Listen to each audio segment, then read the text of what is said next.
Hello, welcome to Smart City Dialogues on the ETGovernment with me, T. Radhakrishna. My guest today is Mr. Anil Kumar Bansal, Director, Urban Infrastructure, Tourism, Heritage Conservation with IPE Global Limited.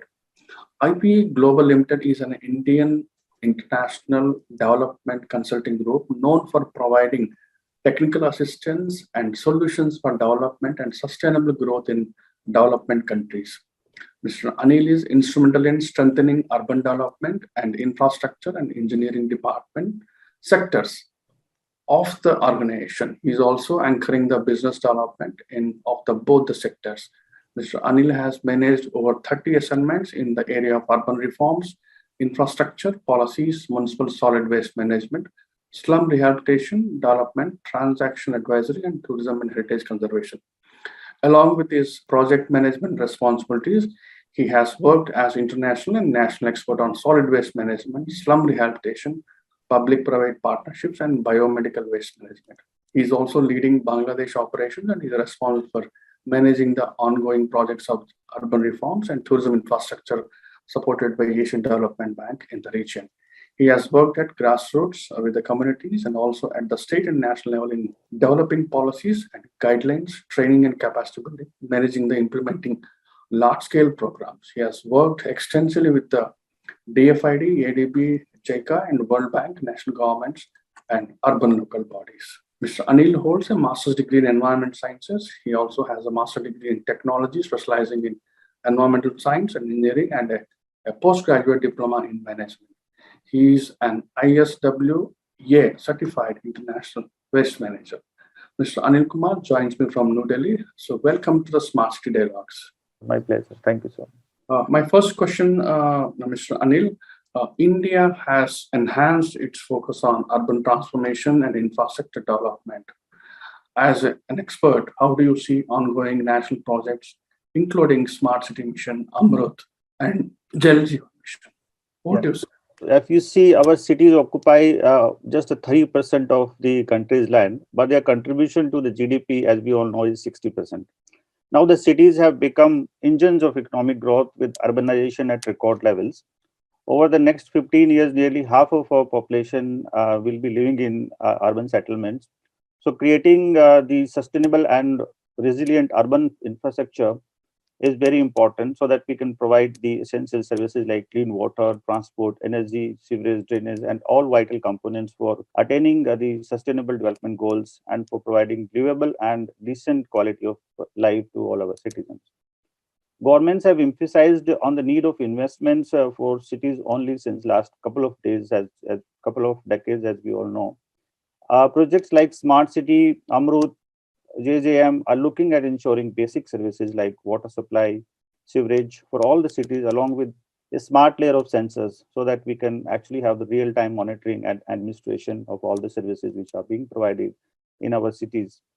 These missions have been designed considering the current demand and future requirements of the cities. Especially Jal Jeevan Mission will also be looking at the long-term planning so that all the resources or water supply resources can be augmented at the city and the state level.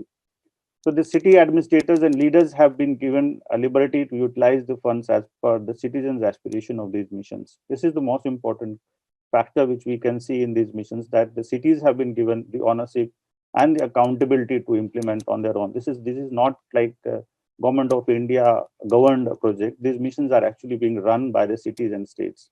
The city administrators and politicians are taking a lot of ownership in implementing these projects, and that's making it more and more inclusive. So this sudden increase of cities' capacity of turning their ideas, like a lot of cities have their own ideas which they always wanted to implement. So these smart city missions and these missions which are being implemented at local level, these missions have given them the inspirational freedom so that they can implement their own projects and convert their ideas into the platform, convert their ideas into the implementable projects which can be showcased at the state and national levels. And a major achievement in the current program has been the decentralization of the sanctioning of schemes. As if you see in the previous programs like JNNURM and all, most of the sanctioning and the technical scrutiny used to happen at the Government of India level. But all the technical appraisals and sanctioning and implementation now in our cities are happening at the local level. So that is the major shift which has happened, which has always helped in building the capacities also at the local level. The technical and administrative capacities have also increased because of this. And with substantial investment capacity in smaller cities, because larger cities always had funds for infrastructure, they were always being pumped in sort of infrastructure funding. But the smaller cities actually have got a lot of benefit. The tier 1 and tier 2 and tier 3 cities, which have got a lot of funding, even the 1,000 crore which they got in smart cities, I think given them a push, especially with those funds. Now they are having the technical and financial capabilities to implement the smaller projects which they always wanted to achieve. And they are getting the national and international exposure also. All the smart cities, like even the tier 2 and tier 3 cities, they are actually getting the exposure at the national level and international level, where they're able to participate in a competitive environment, and they're also able to compete with each other. They're able to see what is happening, good thing is happening in this city and that city. So they are actually learning from each other also. So this particular environment which has been created through Smart City Mission is really an achievement. Of course, we all know that this 1,000 crores will not turn our cities into smart cities in like 5 years and 10 years. But Yes. this particular shift has always, I think, has come, and that is all visible. That the technical and administrative capabilities of our cities have definitely increased because of these missions. However, the cities will still face many efficiency and sustainability related issues, because these flagship missions would need to incorporate elements of urban planning and focus on the making the cities more compactor, focusing on the circular economic principles. So all these sustainability issues these cities will need to address. Further, the operation and maintenance, which I think all the assets which are being created under the smart city, I think operation and maintenance will be a major issue which will need to be addressed, because all the assets which are being created by the smart cities actually will have to be run by the line departments. So there will be a lot of coordination which will be required, and also the funding, and also how do we sustain those assets which have been created. So that is one thing which government, all the ULBs and all the smart cities and state governments have to handle. And Government of India is also putting a lot of focus how these assets which have been created will now be sustained. Also, how these SPVs, which is a very good institution which has been created at city level, because earlier we did not have any institution at the city level which can take their own decision and which can actually implement their projects. We have this very good institution which is there in the cities now, which has actually increased the capacity of our cities. So, but beyond this mission, how these SPVs will be actually sustained and retained, and how they further actually go on and generate their own revenues and help the cities grow further in implementation of these projects. So there will be challenges also, but I'm sure that these missions and going forward, Government of India has in mind that how all this productivity which has resulted from this mission can be further sustained. Thank you, Mr. Anil. The world is heading toward a digitalized future. Emerging technologies are being adopted in some of the critical initiatives. How far are we from transitioning, replacing age-old systems with the newly intelligent connected systems? As you see, since the launch of the mission in 2015, all smart cities have now been equipped with the core IT network, like optical fibers and data storage facilities, through creation of data centers and cloud-based servers. All the 100 smart cities have this kind of infrastructure now. The solution architecture for these systems is designed in actually such a manner so that in future it can integrate the further software and services with the currently running software and services which are there in the cities. Today, the city administrators are better informed and equipped with data from which is being generated from these sensors like smart poles, CCTVs, environment sensors, and smart water meters. Now, with these applications becoming operational, more and more data is being generated in the cities ever before. So our cities need to learn more and more how all the data can be integrated and used in actually managing our cities. Intelligent traffic management and drone-based surveillance development under smart city missions are also some of the key initiatives which are being implemented. If you see how the cities still need to go a long way in integrating the data from the various departments, because there are a lot of departments in our cities which are operating. So integrating and making good use of the data and all the line departments, how they can make the good use of this data is, I think, one thing which we need to see. Command control centers, if you see this stepping stone for effective city governance, and next step would be integrating all the data which is coming into these centers. During COVID, we have seen how these actually integrated command control centers actually became war rooms, and we have seen the real effectiveness of actually this was blessing in disguise, that people were actually thinking how smaller cities will be able to benefit from the integrated command control centers, but the cities actually have seen that how these command and control centers were actually really helping all the cities in managing the COVID in different forms.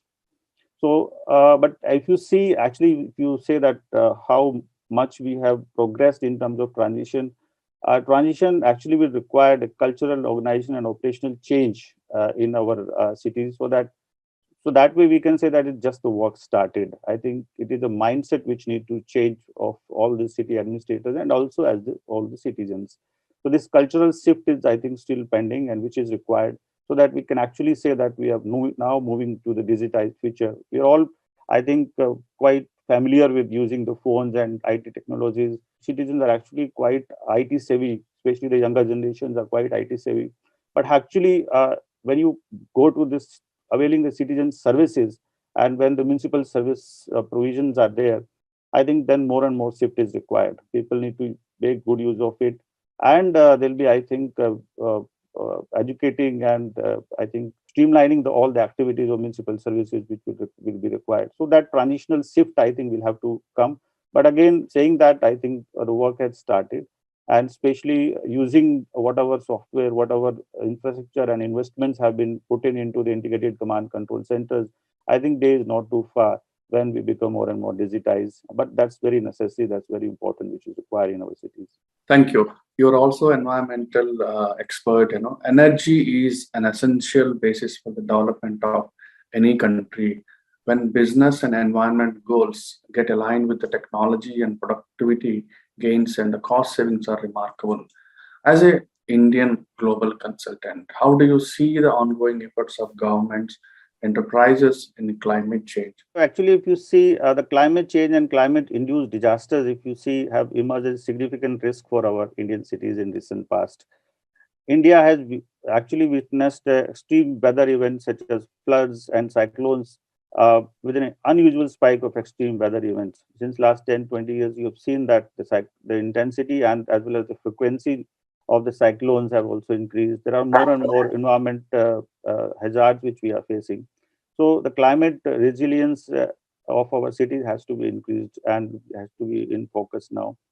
Actually, if you see in 2019, India was ranked as the 7th worst affected country by climate change. And still, we have not been able to focus that much on this. So, with the occurrence of these events, which are hazardous events, will be further impacting our cities in future, which, if overlooked in our city planning practice, it will have a big toll on our health and the city infrastructure.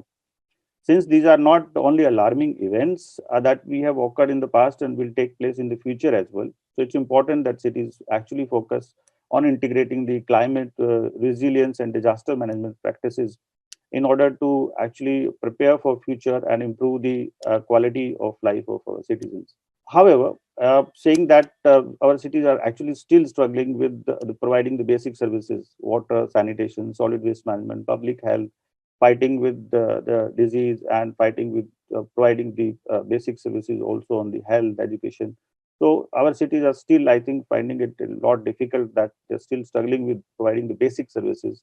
So time has come that now more and more focus is required in focusing on the climate issues, so that cities become more and more climate resilient as well as the economically sustainable in the going future.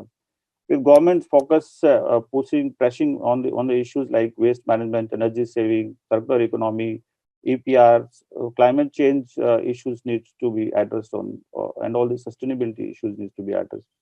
Government need to become more and more adopt to the modern service delivery mechanisms like ERP solutions to facilitate the collection of solid waste, intelligent transport systems, use of SCADA systems in the water supply. So more and more technologies need to be used so that we can make more and more effective and sustainable use of our resources. The Government of India actually has launched various missions like Green India Mission, National Clean Air Program, and other schemes which emphasize a lot on aligning infrastructure development with climate change. There are a lot of green infrastructure solutions like circular economy, as I was saying, the green energy solutions, preserving our wetlands, green roofing, providing the porous pavements in the streets and roads. So all these small basic technologies can go a long way in producing local solutions and come at very cheap cost. So all these solutions can actually go in a long way, providing more climate resilient and sustainable infrastructure in our cities. Thank you. The spotlight has begun to shine on cities and local governments more than ever before. The Reserve Bank of India, the State of the Economy Bulletin on the theme Coping with the Pandemic, a third tier dimension, was recently produced after surveying 144 municipal corporations across the country under economic challenges. I'm sure you must have got an opportunity to read and understand the report. What is your view on this report? See, if you see, since independence, the development focus in India has been towards the rural development. It's only until 2005, I think, Government of India first time actually focused on the urban development and came up with the Jawaharlal Nehru mission. And after 2014, there has been a major shift, like with these missions, Smart City Mission, Pradhan Mantri Awas Yojana, providing housing for all, Swachh Bharat Mission, Amrut. So all these cities have provided the major urban development focus in the last 6-7 years. So focus has actually gone into housing, water supply, urban mobility, sanitation. So these programs actually are all helping in providing and improving the livability index of all our Indian cities. There's a lot of focus. How do we improve the livability index of our cities? So economy bulletin of RBI gives an insight on the role played by the cities during the COVID-19, and also on the funding requirement, which are required to take forward the role and responsibilities which are actually given to our urban local bodies after 74th Amendment.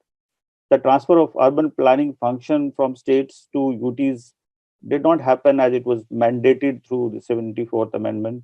Since there are many agencies are involved in urban planning, implementation, and infrastructure development in the city level, there are parallel line departments which are existing. So there exists quite a complex environment which often leads to overlapping of the functions, lack of accountability and coordination, time delays, and wastage of resources. Those a lot of line departments have been working, and the way 74th Amendment was giving more and more power to the ULBs, that actually really practically has not happened so much so far. The government is actually now focusing on that every city aspire to become a healthy city for all by 2030. So this would need a convergence of all the multi-sectoral efforts. Also, the focus of urban planning must not only for the million plus cities, as I said, the tier 2 and tier 3 cities also need to take part in that. And we need to make more and more cities healthy and livable. In fact, tier 2 and tier 3 have more opportunities to become good climate resilient and environment friendly cities. So the 15th Finance Commission has emphasized on devolution of more powers and funds to the urban local bodies so that they can actually create and sustain the infrastructure at the local level. So as an impact of 74th Amendment, actually a lot of powers were given to the municipal bodies, the functions were assigned to them, and some of the functions are actually being asked by the state government and government of India to be implemented at the local level. But without the technical know-how, without providing them the sufficient technical resources and also the funds. So as a result, the capacities were still not there so that the ULBs can take those responsibilities at the local level and take more and more ownership and responsibility and actually handle those functions. So that is there. And sometimes if you see that because those capacities have not been built, even if you are actually transferring the funds from the state and from the government of India through devolution of funds or through central sponsored schemes, those capacities are not there with the ULBs so that they can technically and administratively handle all these programs. So then they are actually left to the hands of the local contractors and vendors. and sometimes those things are not actually getting implemented the way it had to be implemented. And so those capacities actually are still lacking. The technical manpower, the sufficient manpower, specific resources are still not there. So we need to see that the municipal bodies are actually still to receive the autonomy of the funds functionality and the technical know-how, so that they are able to implement the all these programs in a much more efficient way, in a sustainable way. And exposure to new form of governance, adoption of technology will take time. Of course, if you see that all this adoption of new technology, new systems, and making them more and more IT savvy, it will take some time to internalize, but it should be considerably faster now, because as you see, most of these, especially the smaller cities, are actually being led by the younger officer, the technical and administrative officers. So it should not be taking much time also, and the cities have opportunities to learn from each other. But there's a long way to go. Even now, if you see, any of our cities not in top 50 cities of the world. So there's a long way to go. And we should not be saying that smart city mission have been implemented. We should have become smart by now. It will take a lot of time. The focus was never there on the urban development. First time we are actually giving focus, which is required, because as I said, in after 15 years, 50% of the population will be in our cities. Cities are the engines of growth. It's no more like a totally rural and agriculture dependent economy. There'll be much and much more focus which will be required to be given to the cities. So at the same time, we need to build that infrastructure so that people can have healthy and safe life in our cities. So that is why Government of India is actually now talking about the healthy cities. And you have seen the impact of COVID also, how cities have been struggling to fight with the basic resources of health and infrastructure and providing these services to everybody. So there is a lot of work which is there. All I would say that this is just work in progress. And in next generation, I think there's much more required, which is required in terms of actually co-opting the business into the technology layer also. All the smart city layers and all the smart city functions which have been created, I think this is work just started, but we should not let it go waste. I think whatever infrastructure and whatever capacities have been built, we are in right direction, but there's a lot of work which is still pending to be done, and which we can learn from each other in our cities and also from the international platforms. I would say good work has started, but a long way to go. Okay. My last question to you. I think the first phase of Smart Cities mission, which according to Government of India or MOHUA, is 31st 2022.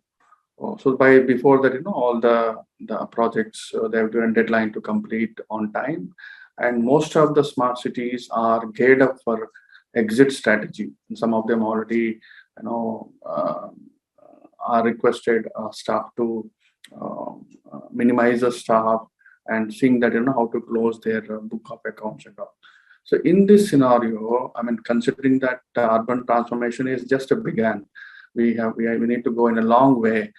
Which are the areas you see opportunities for private players to get into the smart city and urban transformation to continue the progress? Which are those areas, according to you, opportunities for these key stakeholders? Yeah, one is of course in the areas of the sanitation and solid waste management, which is always there, and especially with the Swachh Bharat Mission 1 and now Swachh Bharat Mission 2, they'll be focused on solid waste management. See, all the assets and infrastructure which has been created under the Smart City Mission, I think the private players can have a big role in taking it forward. In the water supply also, like Government of India had a program in actually how do you have more and more public-private partnership in creating and handling the water supply and the sewerage and drainage infrastructure. So again, those is required, and handling and management of the integrated and command and control center, the operation and maintenance, and how do you actually further internalize it and make more and more good use of it. I think again the private players has a big role to play. So whatever I think has to go further, I think there has to be a good public-private partnership which has to come in a way. And I think uh, there is a hesitation, I think, from the private players to work with the urban local bodies. But with this SPV in place, I think there is much more, I think, conducive environment so that the private players and with the smart cities, if you see, one good thing was there that all the cities had the technical consultant working with them. Before this mission, I think no city was able to hire and take the technical services of so many good consultants working with them. All the cities now have 20, 30, 40 good consultants working with them. So maybe not in the large scale, because that kind of funding will not be available. But if they can continue taking the services of some of these consultants, that will be a good thing which can happen in the future. Mr. Anil Kumar Bansal, thank you very much for Welcome. joining Smart City Dialogues, and have a good day ahead for you, sir. Welcome, my pleasure. Thank you so much.